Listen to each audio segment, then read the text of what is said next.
한 목소리로 같이 읽겠습니다. 시작. 두 사람이 한 사람보다 나으면 그들이 수고함으로 좋은 상을 얻을 것입니다. 혹시 그들이 넘어지면 하나가 그 동물을 붙들어 일으키려니와 홀로 있어 넘어지고 붙들어 일으킬 자가 없는 자에게는 화가 있으리라. 또 두 사람이 함께 누우면 따뜻하거니와 한 사람이면 어찌 따뜻하랴. 한 사람이면 피하겠거니와 두 사람이면 맞설 수 있나니 세 겹줄은 쉽게 끊어지지 아니하느니라. 아멘. 세 겹줄은 쉽게 끊어지지 아니하느니라. 세 겹줄은 쉽게 끊어지지 아니하느니라. 오늘 전도서 4장 9절에서 12절 말씀을 중심으로 해서 하나님의 사랑과 공동체 사랑이라는 제목으로 함께 은혜를 나누기를 원합니다. 우리가 참 강해요. 나라는 입장이 참 강합니다. 내 교회, 우리 가정, 그런데 우리라고 말하고 있지만 사실은 나라는 주제가 더 강합니다. 사랑하는 성도 여러분, 우리가 근데 고쳐야 할 부분이 바로 이 부분입니다. 나가 아니라 우리라는 거예요. 우리 신앙생활이라는 겁니다. 물론 나라는 신앙생활이 있습니다. 그렇지만 이 나라는 신앙생활들은 이 우리라는 신앙생활 안에 들어있어야 된다는 말이에요. 그리고 이 우리라는 것은 나 중심의 우리가 아니라 우리 안에 있는 나라는 것을 알아야 돼요. 순서가 분명해야 합니다. 감사하게도 오늘은 저는 원래 이제 절기나 아니면 어떤 교단이나 어떤 무슨 특별한 행사를 잘 좋아하지 않습니다만 오늘은 제가 목회한 이 중에 아마 두 번째가 아마 세 번째가 되는 설교일 것 같습니다. 교단 주일이 오늘 총회 주일입니다. 총회라는 건 뭡니까? 교회가 모이고 노예가 되고 노예가 모여서 총회가 되는 것입니다. 그러면 이 총회 주일이라는 의미는 무엇이냐면 공동체라는 거예요. 공동체. 바라고 원하기는, 기도하면서 원하기는 우리 신앙생활, 우리 신앙이 대한민국의 정신이 되기를 간절히 바랍니다. 민족신앙. 옛날에는 그랬거든요. 숫자가 참 작아도 기독교인들이, 교회가 하는 일이 국가적인 행사가 될 때가 참 많았습니다. 그리고 많은 감동을 주었고, 기쁨도 주었고, 엄청난 영향력도 참 많이 있었습니다. 그런데 이제는 개교의주의가 강해졌고, 나라는 신앙생활로 이제 많은 부분들이 참 그 길로만 흘러가버린 그런 경향들이 있다는 것입니다. 성도는 교회 사랑하고, 교단도 사랑하고, 국가도 사랑하고, 사랑하는 성도 여러분, 하나님께서 우리에게 뭐라고 말씀하셨어요? 내 이웃을 내 몸처럼. 특별히 한 신앙 안에 있는 성도들을 뭐라고 말해요? 지체라고 말을 해요. 다르지 않다는 거예요. 같다는 겁니다. 한 몸이라는 그리스도 안에서 한 몸을 이루어서 어떤 지체는 손의 역할을 하고, 어떤 지체는 발의 역할을 하고, 어떤 지체는 허리의 역할을 든든히 하고, 그러면서 이 지체가 건강하게 성장하는 것처럼 우리 성도들이 그렇게 되어져야 한다는 것입니다. 비유를 들자면 이런 것이죠. 모닥불이 잘 타고 있어요. 모닥불을 끄는 방법이 두 가지입니다. 하나는 물을 확 끼얹어 버리면 꺼져요. 그리고 또 하나는 시골에서 많이 쓰는 방법으로 아궁이에 불을 막 떼다가 물을 확 끼얹으니까 어떻게 합니까? 굵은 장작들을 하나하나 꺼내면 나중에 그 불이 다 꺼지더라는 거예요. 사랑하는 여러분, 바로 이 원리가 우리 공동체 신앙 원리와 같습니다. 기도하는 장작이 있어야 되고요, 예배하는 장작이 있어야 되고, 헌신하고 사랑하는 장작이 있어야 되고, 긍휼히 여기는 마음의 장작이 있어야 되고, 그것이 들어가서 불을 활활 일으키기도 합니다. 그런데 어느 순간에 나라는 신앙생활들로, 내 개인의 신앙생활들로 하나하나가 빠져나가면, 그러니까 우리 공동체 신앙생활들이 어느 순간에 많은 열기를 식어버렸다는 사실이에요. 성경을 보면서 저도 물론 그렇게 숫기가 많아서 막 어떤 단체 생활을 열심히 잘하는 그런 성격은 아닙니다만은, 성경을 보면서 한 가지 깨우친 것이 있다면, 사랑하는 여러분, 이 신앙생활은 국가적인 신앙생활들이고 지역적인 신앙생활들이고 성경 중심의 신앙생활이었습니다. 다른 말로 바꾸면 공동체 신앙생활이라는 거예요. 혼자 있는 신앙생활이 아니에요. 그리고 이 공동체 신앙생활 가운데 제일 무서워하고 제일 두려워하는 건 뭐냐면 여기서 쫓겨나가는 겁니다. 징벌을 받아서 잘못된 신앙생활을 고치지 않아서 징벌을 받아서 이 공동체에 쫓겨나가는 것을 제일 두려워하는 것이 바로 신앙의 징벌입니다. 다중이라고 하고 해렘이라고 합니다. 징벌이에요. 징벌. 왜 그렇습니까? 이 공동체가 중요하기 때문에 그렇습니다. 러시아에는 그런 말이 있다고 합니다. 교회 문을 닫으면 모든 복의 문이 닫힌다라는 말이 있대요. 왜냐하면 그 나라는 이 신앙, 이 역사를 보면서 그 역사를 경험했기 때문에 그렇습니다. 하나님께서 세상의 세력들이 교회 문을 닫아버리고 물론 교회가 잘못하고 있어서 잘못을 책망하기 위해서 교회 문이 닫히긴 했지만 그 교회 문이 닫히니까 러시아가 그동안에 받아왔던 모든 축복의 조건들이 다 닫혀버렸다는 거예요. 그게 러시아의 속담이랍니다. 교회 문을 닫으면 모든 축복의 문이 닫힌다. 우리나라에 있었으면 좋겠습니다. 교회 문이 닫히면 축복의 문이 닫힌다는. 사랑하는 여러분, 그런데 중요한 것은 내 개인의 신앙생활 참 중요하지만 이 개인의 신앙생활이 우리의 신앙생활로 이 우리의 신앙생활이 더 큰 우리로 점점 커져나갔으면 좋겠다라는 그런 말입니다. 여러분, 나만 생각하는 신앙생활들은 어리거나 그렇잖아요. 어린이들이 나만 생각하잖아요. 또 어리석거나 몸은 컸는데 나만 생각하는 그런 마음들은 어리석은 거라는 말입니다. 왜 이렇게 말씀을 드립니까? 성령의 하나되게 함을 지키라. 성령의 하나되게 하심을 지켜라.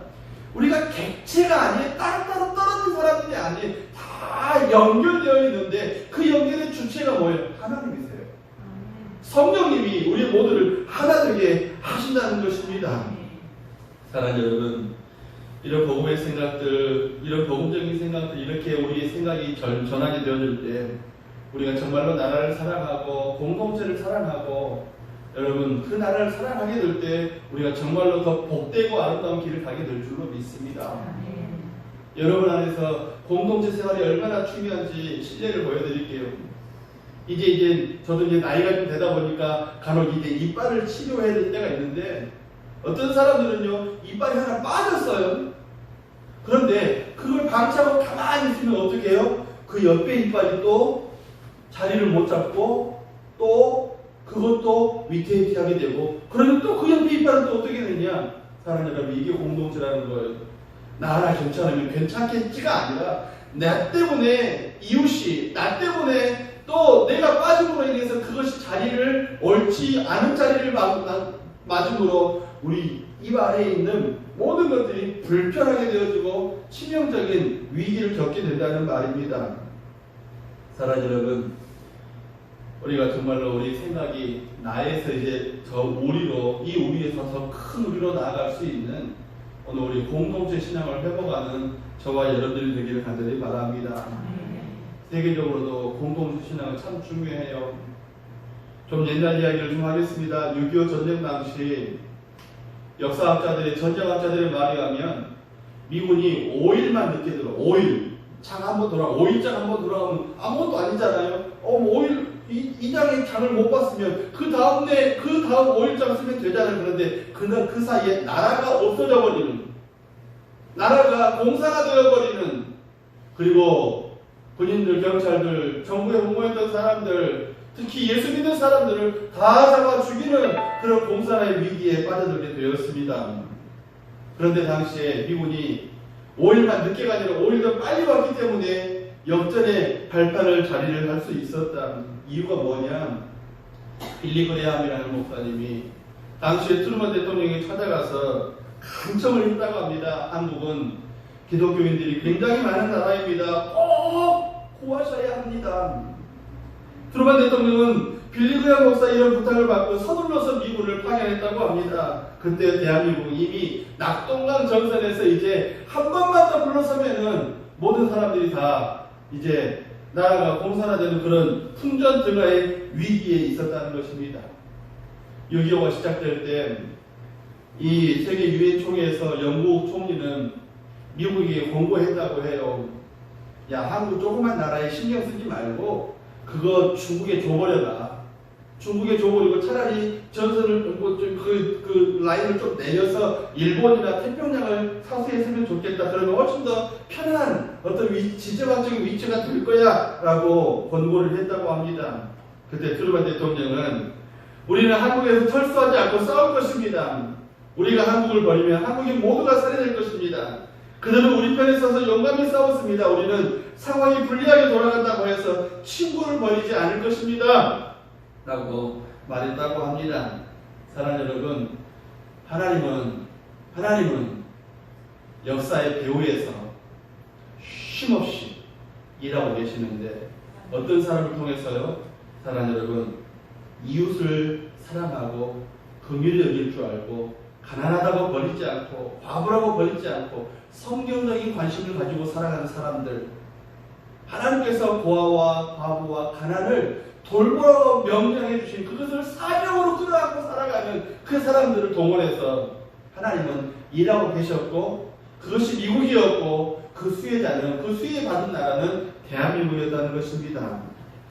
우리 하나님이 우리 민족을 지켜주시는 은혜인 줄로 믿습니다. 역사의 배후에서 나는 모르지만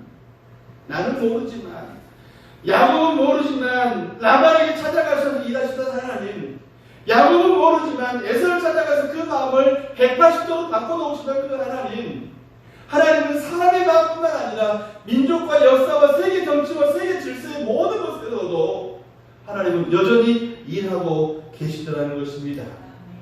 사랑하는 성도 여러분, 그리고 신앙은 나 자신만이 아니라 이웃을 돌보려고 할 때 그 신앙이 바르게 가고 그 신앙이 더 강한 신앙이 될 수 있습니다. 진짜 능력은 다른 사람을 도우려고 할 때 선교사를 도우려고 하고 낙도 오지를 도우려고 하고 가난한 이웃들을 돌보려고 하고 우리 안에 있는 부족한 이웃들을 돌보려고 하고 야 가서 따뜻한 옷 입어 따뜻한 옷을 줄 수 있는 사람 좋은 밥 먹으라면 좋은 밥을 한 끼라도 대접해 줄 수 있는 사람 너 형편이 왜 이렇게 어렵게 사냐 왜 이렇게 공상받게 사느냐 그 공상받으면서 함께 위로해 줄 수 있는 사람이 진짜 신앙이라는 것입니다. 오늘 그 첫 번째 말씀으로 해서 나만을 위한 개인 신앙에서 우리 공동체 신앙으로 나가야 한다는 것입니다. 역사를 보면 그래요. 역사책을 보면 그래요. 제가 좀 공부를 해보니까 그렇습니다. 신앙이 공동체성을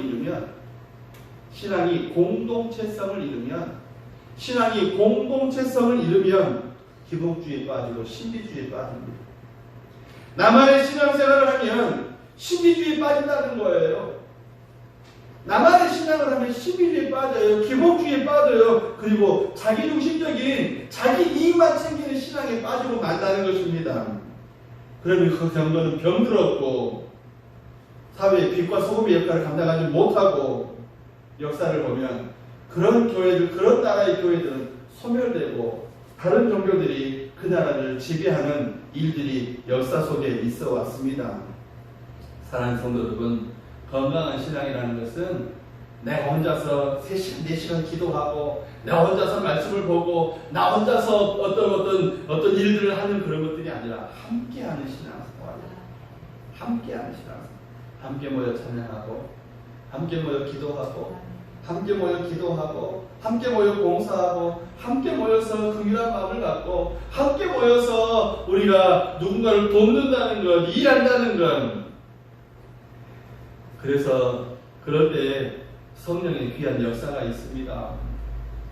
한국교회 장점이 참 많지만 단점 중에 참 안타까운 나밖에 모른다는 것. 사랑하는 성도 여러분, 우리 이제 세계 G7이에요. 세계 7위의 그런 어떤 나라의 위상을 갖고 있습니다. 우리는 넉넉하다는 말고 같습니다. 물론 부족한 분들도 계십니다. 그런데 중요한 것은 나의 울타리를 좀 벗어나 보자라는 말이에요. 나의 울타리를 좀 벗어나 보자.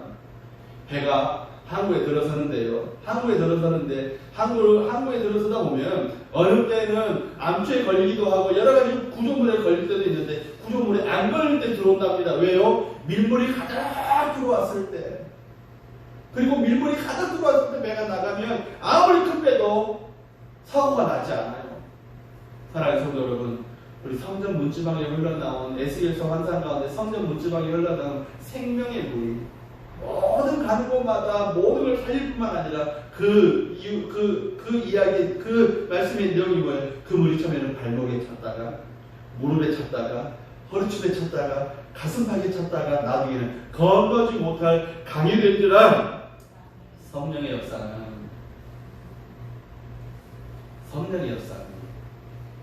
나 혼자만이 감당할 수 없는 것이 되겠지만 우리가 함께 감당할 때 더 큰 역사를 건너지 못할 강이 된 많은 사람들에게 감동을 주는 그 일들을 감당하게 될 것이다.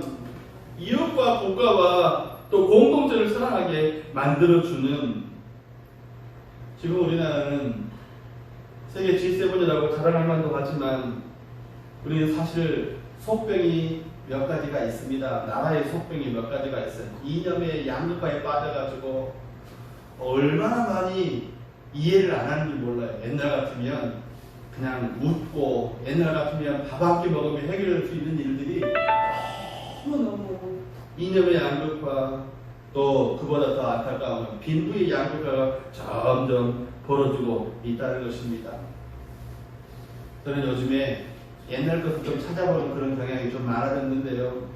6.25 전쟁사 살펴보고, 과거를 좀 살펴보고, 과거의 좀 역사에, 그때 우리가 어땠는가를 좀 살펴보는 일들이 참 많습니다. 1960년도에 우리나라는 세계 120개 국가 가운데 119위. TV에 누가 그러더라고요. 야, 네가 64등, 내가 63등. 그러니까 또 친구가 그러더라고. 야, 네가 64등, 내가 63등. 선생님, 이 녀석 수술할 때, 예, 압니다. 선생님, 제가 누구는 좀 안 아프게 수술, 친구분은 안 아프게 간 기증하는 그 친구 이야기예요. 아, 또 다 들켜버렸네. 친한 친구. 사랑하는 여러분, 그런데 우리나라는 119위, 가난하다고 차관도 주지 않던 나라. 그런데 우리나라가 처음 차관을 얻었는데 어떻게 얻었느냐? 서독에 파송된 광부들, 간호사들, 그들의 월급을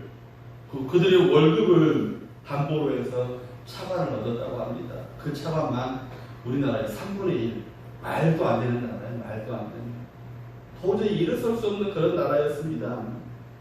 그런데 당시 일본은 항공모함을 만들고 비행기를 생산하면서 세계를 지배하겠다는 야욕을 갖고 있었는데, 그때 우리나라는 돛담배 수준이었고 우마차가 길을 다니는 그런 시절이었습니다. 그런데 지금은 우리나라의 기업들이 일본의 기업들과 같은, 우리의 어떤 기업들의 순이익이 이들의 이익보다 훨씬 더 능가하고 있다는 것입니다. 사랑하는 여러분, 그 이유가 뭐겠습니까? 그 이유가 뭐겠습니까? 워렌 버핏이라는 사람이 있는데요. 그 사람은 한 번 식사하는데 260만 불이요. 어우, 그 돈 있으면 우리도 땅 사고 교회 짓고 우리 성도들도 어우 얼마든지 큰 일을 할 수 있을 텐데, 260만 불이 얼마에 30억이 30억. 그런데 그 사람과 그 밥 먹으려고 줄을 선대요. 왜? 30억보다도 더 큰 이득을 얻을 수 있는 그 사람과 대화 속에서 있을 수 있기 때문에 그렇다는 겁니다. 그런 정도로 대단한 워렌 버핏이 2010년도에 10월에 조그만 USB, 삼성에서 만든 USB 하나를 딱 들고 나와, 저장장치 하나 딱 들고 나와서 앞으로 한국이 2015년도가 되면 세계 경제 5대 강국이 될 것이다 라고 선언을 했다고 합니다. 한국이 무엇이든지 꼭 필요한 것을 만들어 인류를 놀라게 하는 민족이기 때문에 한국은 반드시 이렇게 될 것이다 라고 했는데 2021년도에 우리나라가 그렇게 됐어요. 우리 정부는 2030년에 GDP 5만 불 시대를 열어갈 것이라고 정부 비전을 발표를 했습니다. 골드만삭스라는 외국의 경제적인 유명한 기업이 있는데 2050년이면 한국은 세계 경제 3대 강국이 될 것이다라고까지 그렇게까지 말을 한다고 합니다. 우리는 지금 경제 대국을 향해서 줄다름을 치고 있지만 반면에 가난한 사람도 여전히 많다는 것입니다. 전기가 끊겨있는 가정이 69만 가구나 된다고 합니다.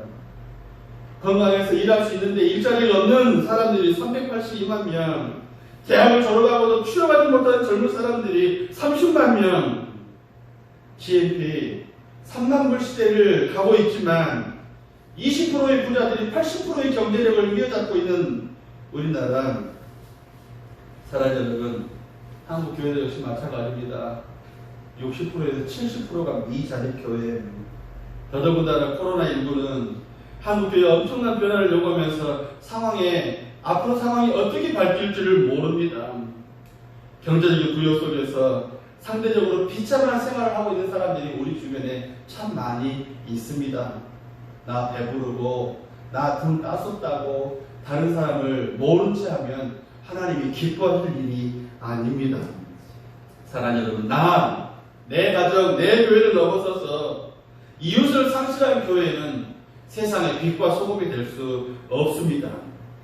21세기는 그렇다고 해요. 네트워크 시대라고 합니다. 모든 사람들이 서로 연결되어야 된다. 그렇죠. 옛날처럼 한 사람이 농사를 지어서 모든 걸 다 할 수 있는, 한 사람이 한 가정을 모든 걸 다 책임지는 그런, 자기 가정을 자기가 책임지는 그런 시대가 아닙니다. 누군가가 어떤 부분에 노력을 해서 돈을 벌면 그 돈으로 쌀을 사든지 아니면 차를 사든지 집을 사든지 그래서 네트워크 시대입니다. 중요한 것은, 이 시대에 정말 중요한 것은 우리가 함께 살아가야 한다는 거예요. 상생이라고 해요. 상생이라고 해요. 또 하나는 공동체 의식을 없으면 이 사회는 무너지고 만다는 것입니다. 정치적인 구호뿐만 아니라 우리의 신앙의 어떤 정신들도, 사랑하는 여러분, 너하고 나하고는 관계가 없어, 이게 아니라 함께 하나 되는 그런 은혜들, 함께 하나 되는 그런 은혜들, 성령의 하나 되게 함을 힘써 지키는 저와 여러분에게 간절히 바랍니다. 두 번째로 국가와 민족신앙의 공동체를 향해 가야 한다는 것입니다. 오늘 10절의 말씀을 보면 혹시 그들이 넘어지면 하나가 그 동물을 일으키려니와 라고 말씀을 해요. 한 사람이 넘어졌습니다. 그런데 모른 채 하고 지나가면 안 된다는 거예요. 일으켜야 된다는 겁니다. 또 일으켜주는 사람이 돼야 된다는 거고, 일으킴을 받을 수 있는 사람이 돼야 된다는 거예요. 뭐예요? 함께 살아가자는 거예요. 공동체라는 겁니다. 공동체가 되어져야 된다는 것입니다. 우리의 과제는, 교회의 과제는, 사랑하는 여러분, 사도행전 1장 8절에 나와요. 오직 성령이 너에게 임하시면 예루살렘과 온 유대와 사마리아와 땅 끝까지. 우리 교회 과제는 뭘 봐야 돼요? 땅 끝을 봐야 돼요. 땅 끝을 봐야 돼요. 사마리아와 유대와 온 유대와 사마리아와 땅 끝까지. 교회 과제는 땅 끝을 봐야 합니다. 땅 끝을 갈 때는 어떻게 되느냐? 함께 갈 수 있어야 된다는 겁니다. 우리 땅 끝을 보는 비전, 나에서 또 우리에서, 우리 공동체, 우리 민족의 신앙이 그렇게 나아갈 수 있기를 간절히 바랍니다. 공동체를 사랑하는 사람들, 여러분, 우리 주변에서 참 훌륭한 사람들 많이 봅니다. 훌륭한 사람들의 공통점이 뭐예요? 자기 가정, 자기만 갖고 살아가는 사람이 아니에요. 우리가 훌륭하다고 또 엄지손가락을 치켜 세우는 사람들의 공통점은 이웃을 사랑하는 사람이에요. 옛날에는 교회를 보면서 교회를 못 나와도 세상 사람들이 교회 하면은 뭐라고 그랬어요? 항상 이랬습니다. 그런데 사랑하는 여러분, 지금은 우리 비전이, 땅끝을 보는 비전이 사라져버렸기 때문에 나만 보고 봅니다. 그래서 이기주의에 빠지고 나만 잘 살면 돼, 내 기도만 응답받으면 돼, 나만 은혜 받으면 돼 라는 그런 한계점에 머물러 있다는 것입니다. 그런데 저는 그런 글도 봤어요. 어떤 죄가정을 만든 베이커리 사장이라고 하는데 그 사람의 신조가 이거랍니다. 빵을 팔려고 사람을 고용하는 것이 아니라 사람을 고용하려고 빵을 판다는 생각을 한다. 장사는 돈을 버는 것이 아니라 사람을 버는 것이다. 예수 믿는 사람, 빵 팔려고 사람을 고용하는 게 아니라 사람을 고용하려고 빵을 판다. 장사는 돈을 얻는 것이 아니라 사람을 얻는 것이다. 이 기독교인 경영의식이 참 중요하다는 것입니다. 신앙에는 앞을 보셔야 합니다. 앞으로 세계는 세계 경영 시대라고 합니다. 신앙에도 앞을 봐야 되지만 학교도 요새는 경영대학의 교수들이 대학의 총장들을 맡고 있습니다. 대학을 경영해야 되기 때문에 심지어는 모든 것들도 이제는 이익이 있어야만 모든 것을 또 생존이 결례했다고 모든 것들을 그렇게 하고 있습니다. 어떤 사람들은 교회도 경영시대라고 말을 합니다. 그럴 수 있습니다. 저도 그렇게 말할 수 있습니다. 그런데 중요한 것은 잊어버리지 말아야 합니다. 교육, 선교, 봉사. 이 부분들이 잃어버리면 안 됩니다. 경영시대라 할지라도 교회 사명은 성도를 가르치고 또 그 가르침받은 성도들이 나가서 선교하고 전도하고 뿐만 아니라 선교하고 전도하기 위해서 예수 이름을 전하기 위해서 나가서 봉사하고 섬기고 긍휼한 마음을 가지고 그들을 사랑하는 것들이 교회의 기본이 되어야 된다는 것입니다. 이 모습들이 우리 가운데 있어서 우리 작은 돌 하나가 큰 돌을 만들어서 큰 모둠을 만들어서 이 국가마저도 전에는 교회 생각하면 엄지를 치켜 세우던 이 나라 사람들처럼 다시 이 엄지가 교회를 보면서 치켜 세울 수 있는 은혜가 있기를 간절히 바랍니다. 사명을 회복하는 교회가 되시기를 바랍니다. 12절의 말씀이면 한 사람이면 피하겠거니와 두 사람이면 맞설 수 있다라고 그렇게 말씀을 합니다. 사랑 여러분, 비열한 사람의 특징이 뭐예요? 혼자 살려고 도망치는 사람. 훌륭한 사람의 특징은 뭐예요? 자기만이 아니라 공동체를 살리는 사람. 지금에 와서는 이제 많은 부분들이 옛날에는 그냥 많이 배웠으니까 했으니까 돈이 있으니까 지금은 국가를 위해서 무언가 한 사람들을 일일이 찾아내고 있는데 저는 그런 부분이 참 마음에 벅차오르는 감동이 있습니다. 독립투사들 독립운동하다가 가난해지고 독립운동하다가 외국에 가고 얼마 전에는 홍범도 장군이라는 분 유해를 우리나라로 모셔왔는데 굉장히 감동스럽게 일들을 하더라고요. 물론 어떤 분들은 싫다고 말하는 분들도 계시겠죠. 그런데 제 개인적으로는 나라를 위해서 국가를 위해서 민족을 위해서 헌신하면 그 정도는 해야 된다는 생각을 분명히 갖고 있습니다. 사랑하는 여러분, 특히 교회는 공동체의식이 여러분들에게 다시 이 말씀을 드립니다. 한 사람은 피하겠거니와 두 사람은 능히 맞설 수 있나니 세 겹줄이면 세 사람 이상이면 모든 일을 할 수 있다는 말씀을 분명히 오늘 본문을 통해서 우리에게 말씀을 하십니다.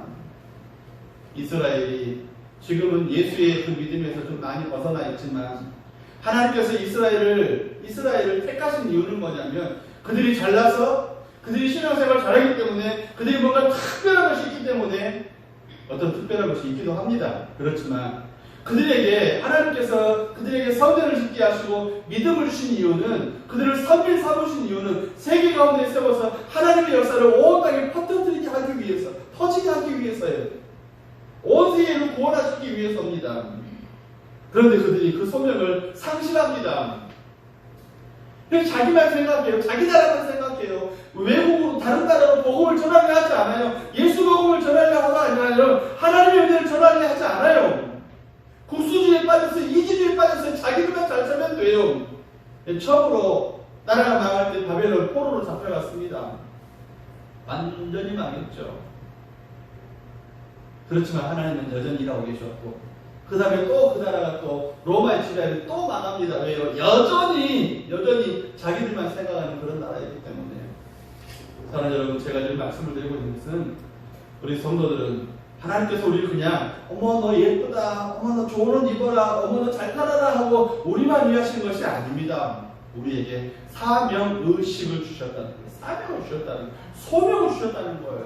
너 나하고 함께 일하자. 이렇게 일하자. 그래서 어떤 사람은 그 마음속에 불타는 열정이 있어서 선교하고 어떤 분은 또 불타는 열정이 있어서 낙도 오지에 복음을 전하려고 수고하고 애를 쓰고 어떤 분들은 봉사하려고 하고 어떤 분들은 사랑하려고 하고 하는 이유가 뭡니까? 하나님께서 우리가 주신 이 소명의식이 그렇다는 거예요. 이 마음이 있을 때는 일하셔야 합니다. 목사님 나 돈도 없고 나 건강도 없고 사랑하는 여러분, 그러면 기도하지 말고 아무것도 하지 마세요. 그러나 그런 소명의식이 있을 때 나이의 문제가 상관없이, 재정 능력이 상관이 없이, 사랑하는 여러분, 그러니까 기도하라고 하셨잖아요. 구하는 자에게, 찾는 이에게, 두드리는 이에게, 뒤에 답을 하셔야지. 두드리는 자에게, 찾는 이에게, 그 다음 뭐지? 순서가 바뀌었죠? 여러분들이 협조를 안 하니까 나도 헷갈리잖아요. 사랑하는 여러분, 문제가 있으면 사명의식을 가지고는 그 사명, 내가 어떻게 감당을 해요? 기도하십시오. 구하고, 그러기 위해서 구하고, 그걸 위해서 찾고, 그걸 위해 두드리는 거예요.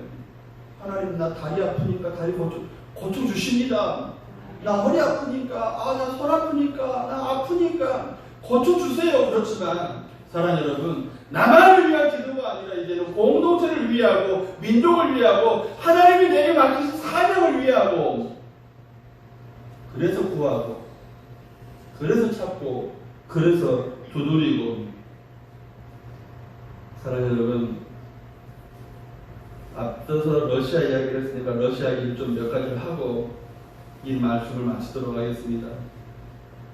소련이 되기 전에 제전 러시아라는 이 소련 땅이 있었습니다. 국토의 대부분이 교회가 많은 착한 일도 했지만 당시에 교회가 너무 많아지다 보니까 이제 세상적으로 많이 부유한 것을 많이 찾았고 교회 안에 은근 부귀영화가 가득했습니다. 그리고 그것 때문에 그 부귀 때문에 많은 사람들의 마음을 아프게 했습니다. 사명을 잃은 러시아 교회 때문에 이 공산주의가 탄생을 합니다.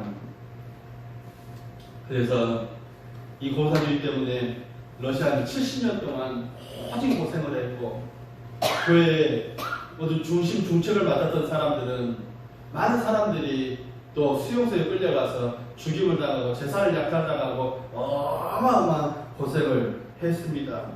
그러면서 러시아에 5천만 명이 죽고, 이런 러시아를 1991년도에 드디어 이제 소련이 무너지고 다시 러시아로 모든 부분이 회복이 됐습니다. 그런 역사를 쭉 보면서 역사학자 토이빈이 이렇게 말했다고 해요. 공산주의 출현은 기독교 역사의 잃어버린 페이지다. 잃어버린 페이지. 1, 2, 3, 4페이지 넘어가다가 7페이지가 없고 8페이지가 없고 9페이지가 없고 10페이지로 갑자기 넘어간 거예요. 말은 이렇게 하는데 참 두려운 일입니다. 솔제니친이라는 러시아의 노벨 문학상을 받은 사람은 우리의 모든 불행은 하나님을 잃은 결과다라고 그렇게 말씀을 했어요. 사랑하는 여러분, 교회가 문을 닫으면 모든 축복의 문이 닫힌다. 사랑하는 여러분, 그런데 교회가 사명을 이루면 모든 세상들도 역시 길을 잃는다는 거예요. 여러분, 나에서 이제 우리 신앙생활들로, 공동체 신앙생활들로, 하나님이 기뻐하실 수 있는 그런 신앙생활들로 우리가 다시 일어나야 될 줄로 믿습니다. 얼마 전 공동체 정신은 우리 성령이 충만하셔야 돼요. 나를 넘어서 우리가 되어지고, 그 우리가 되어질 때 우리의 소명의식을 다시 회복하고, 그 소명의식을 회복할 때 나와 하나님이, 우리와 하나님이 함께 하나님이 기뻐하시는, 우리가 함께 세워져 갈 수 있는 귀한 일들을 회복할 수 있기 때문에 이 길에, 이 과정에 들어서는 저와 여러분들이 되어주시기를